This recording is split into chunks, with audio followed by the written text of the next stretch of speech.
Hey everybody, and welcome back. If you're just getting here, this is Tattoo Collectables, and I'm your host, Eric.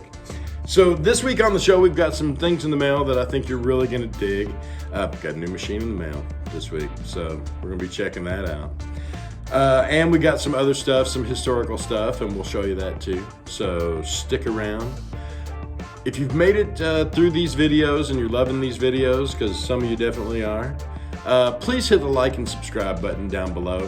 I know it doesn't take a second, it means the world to us. Plus, you'll be in for this 1,000 subscriber giveaway. I can't mention this enough. This one is going to be the one that really hurts if you don't get in on it and you hear about it later. It's going to be pretty awesome. So, without too much further ado, let's get out our Mr. Domo Tennessee fighting knife and have the battle out with the mail. What's in the mail? What's in the mail indeed? So, I got some pretty cool stuff in the mail this week. This one comes from, where's this from? This one comes, it got a little, in the mail. Gardenia, California. So, this one is all the way from exotic Gardenia, California. And, I know what this is. So, I saw online Horivato. Horivato is the poo, man. Like, he is a good dude. And he put out this thing where he was selling these, and I honestly, I've got to tell you honest, I already opened this one. I could not wait on this one. And I kicked myself for doing it because he had all these like little tabs on here that said like, pull me. And when I pulled them, it would like origami this thing open. Horivato, you're the shit. I love you. The package was awesome, by the way. Horivato. So he sends me this origami package, which was awesome. The next time I get something from you, I expect nothing less than this badass packaging that you sent me this time.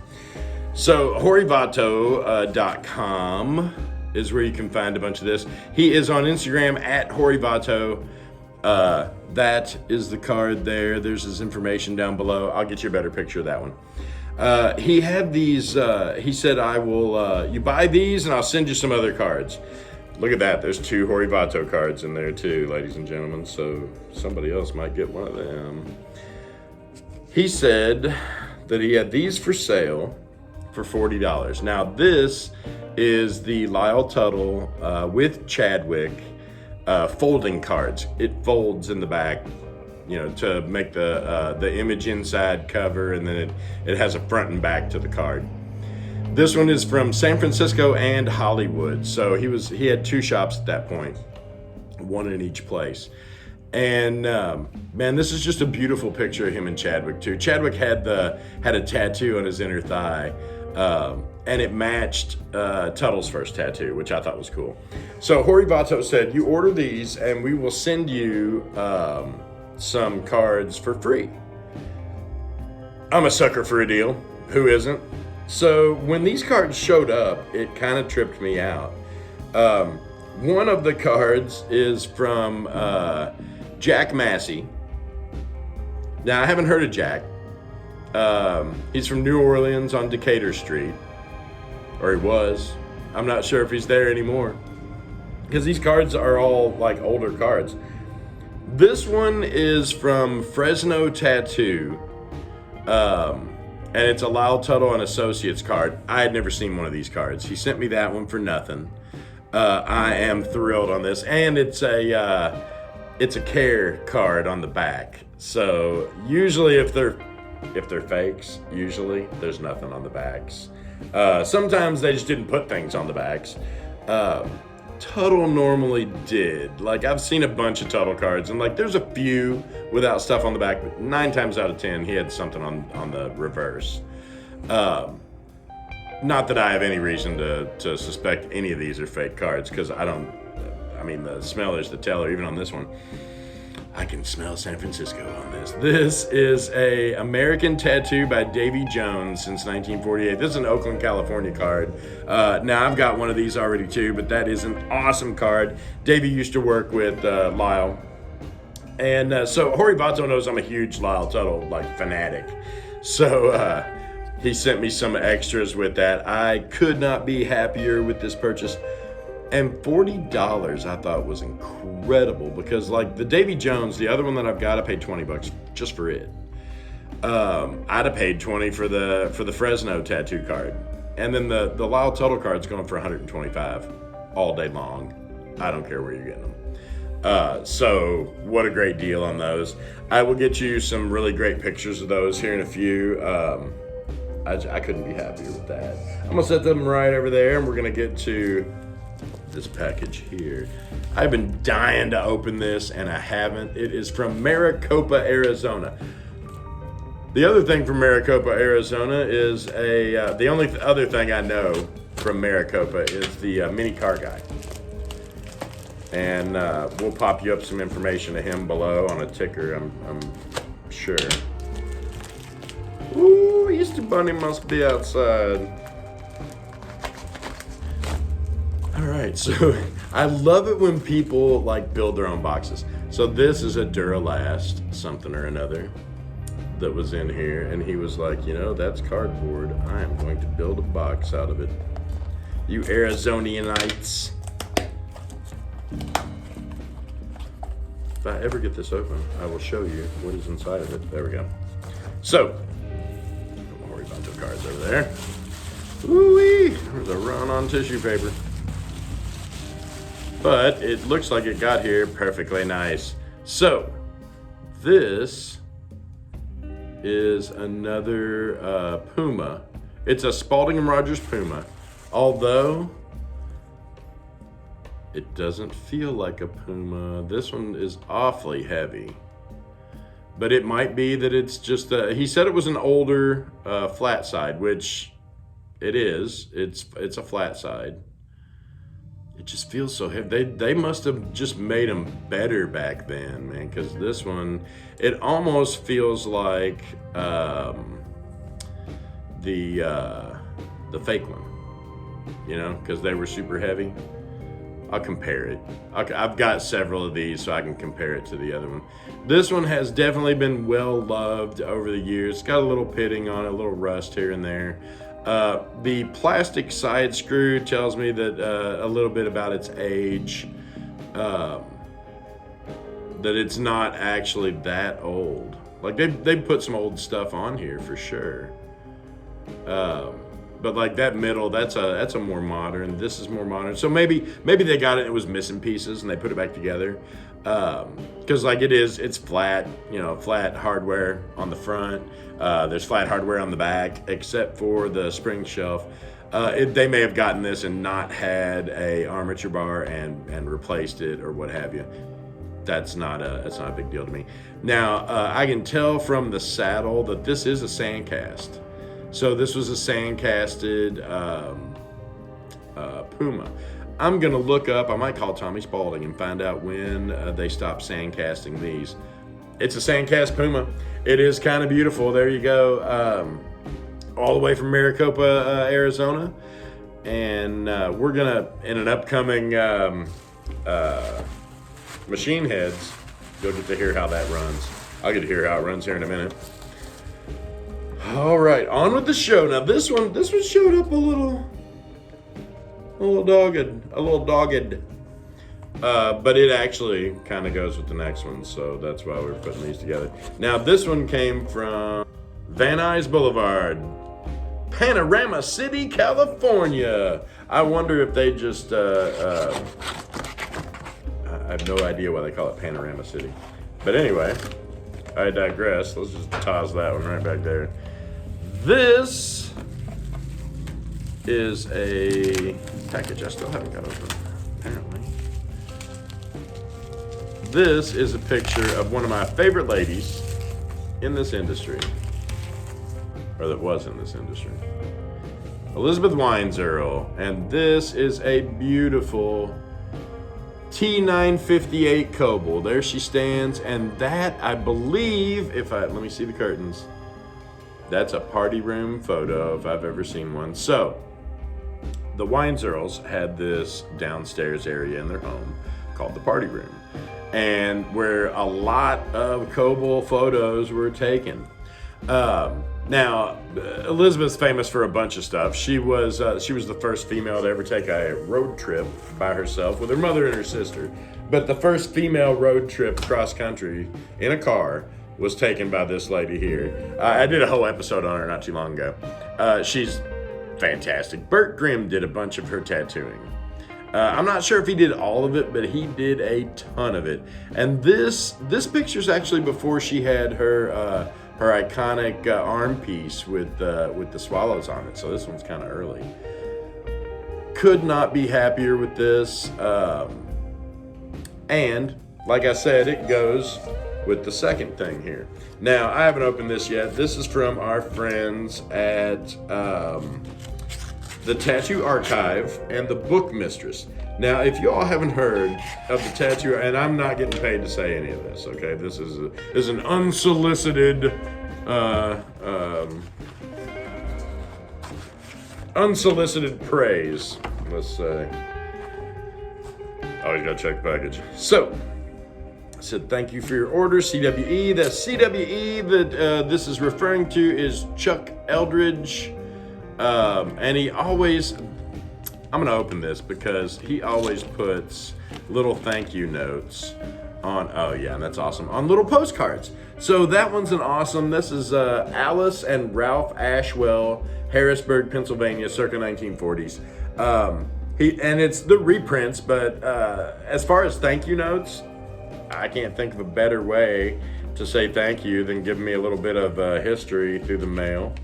Now, one of these came from the Tattoo Archive, one of them came from the Book Mistress. Now, the tattoo, well, they really put it in there too. So, like I said, one of these came from the Tattoo Archive, one of them came from the Book Mistress. And we'll talk about them both here in just a second. So, if I can ever get them out of this package, there we go. Now, the Book Mistress, if you are looking for tattoo history, that's where you go. Go to the Book Mistress. She's got a bunch of books. We're going to talk about her first. She got a bunch of books out there. Now, this is the pamphlet for the very first Tattoo Historical Society. If you go back and you see the first videos that we did, that we traveled on, it was to this. So this is the booklet that goes with it. It's got everybody who was there in it, which is super neat. And I love it because, like, I didn't remember a bunch of these people's names. You get so excited there that you're like, "Arr!" And you meet all these people at once. And I'm so glad they did this. That way, the next time I see these people, I'll be like, oh, I know you. This wasn't very much, and I got this mainly because I went to this event, and that's mainly what it shows, is the people that was there. But the Book Mistress as a whole, they have a ton of different books about a ton of different people. We're going to be doing a Duke Kaufman story, and a lot of my research came from the Book Mistress. The other thing we got, and I didn't even know she made these, I thought this was super neat. So you saw the Elizabeth Wienzirl card, and you know I love Elizabeth. I never got to meet her, and that's a pity. But I love collecting her stuff. So she did business cards as the world's, what does it say? The world's #1 tattoo fan. And it was a Portland, Oregon address. It's got a beautiful picture of her back on the back. Once it was completed, she was covered in roses on her back. But what I'm going to do with this is I am going to frame it with this Kobold right here. And I've got 3 other pictures from the party room. One of them's not a Kobold. One of them is in color. So that one ended up a Kobold, but I got the original print from when it was in color. Anyway, we're gonna put that back later. Can't say enough good about the Tattoo Archive and the Book Mistress. If you're into tattoo history, definitely go right now and check out the Tattoo Archive. He's got a bunch of stuff online that you can read. If you have an apprentice, send them over there right now and just get them educated on some of this tattoo history. That is what we had in the, I say it like that's it. That's all we got in the mail this week. It was a ton of just a bevy of great stuff in the mail. So, hopefully you enjoyed that. Check this out.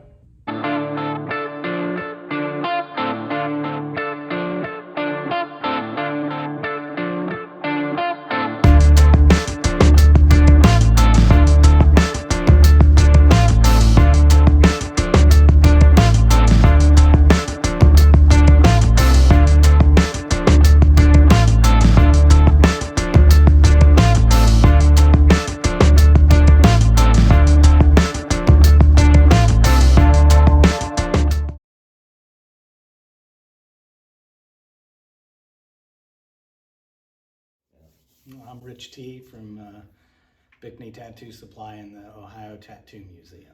Awesome. Now, I have heard that you have the largest on display collection in Ohio. What I'm wondering is, what got you started? I'm kind of an accidental collector. When I was in my, I was in my late teens. I moved to New York City when I was 19, started getting tattooed and stuff, and became good friends with Mike Bacady of Fine Line Tattoo fame. His son Mi still continues that business.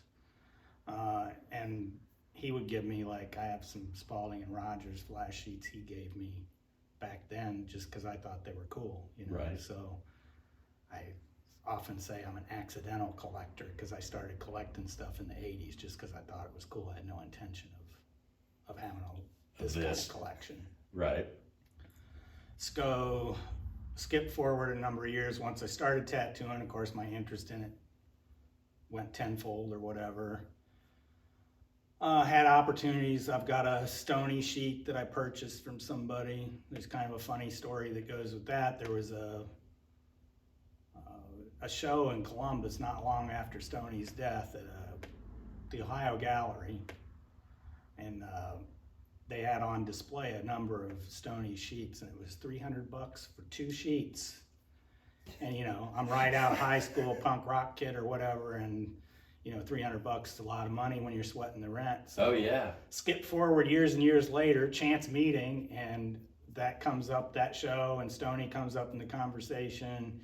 And the guy has a sheet. We meet for breakfast the next day. Takes me back to his apartment. It's up on top of a shelf covered in dust.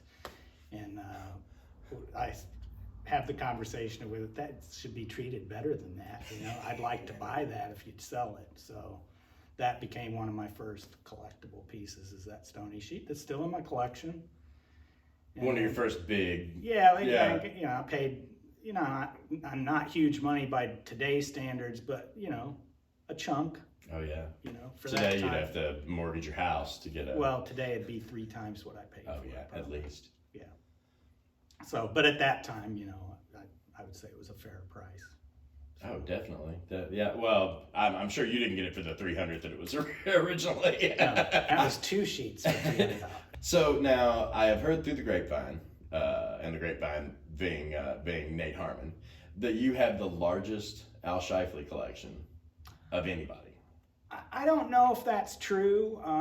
I suspect, sometimes when I give people the tour, I say I probably have about 2/3 of the contents of his shop.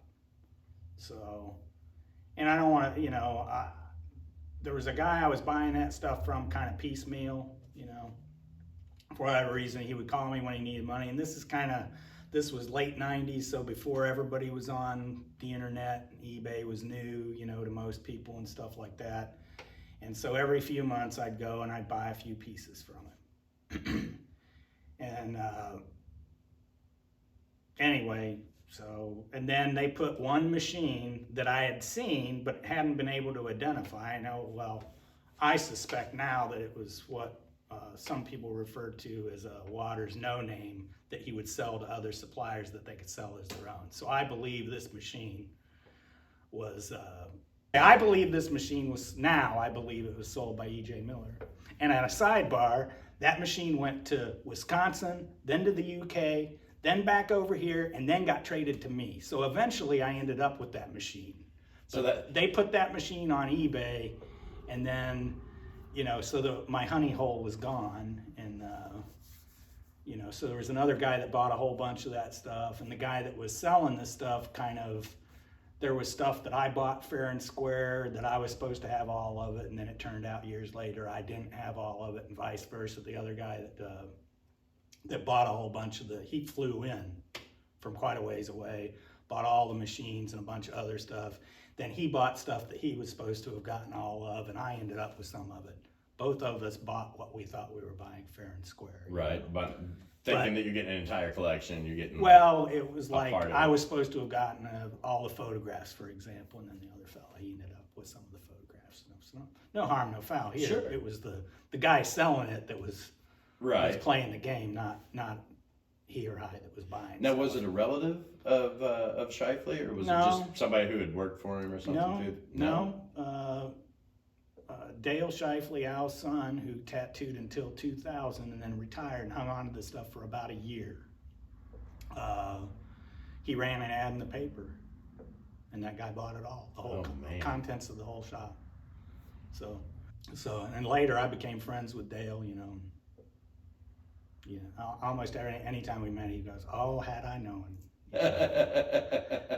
Right. But anyway, but he was really gracious, spent a good bit of time with me when I was working on an article for ITA for Al Shifley. That was I think it came out in 03 or 04, so probably in 02. He met with me a couple times and was really gracious with his time and stuff. And then we sent Christmas cards for years and stuff. He passed away a couple years ago now, so. It's awesome the connections you make in this industry.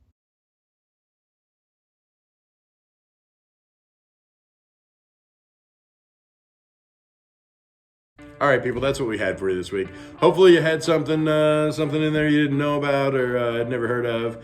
And we will see you next week. The traveling will continue. We did a bunch while we were on the road, so you'll get to see a bunch of that. And until next time, you know what I want you to do? I want you to be nice to each other. I want you to stay safe.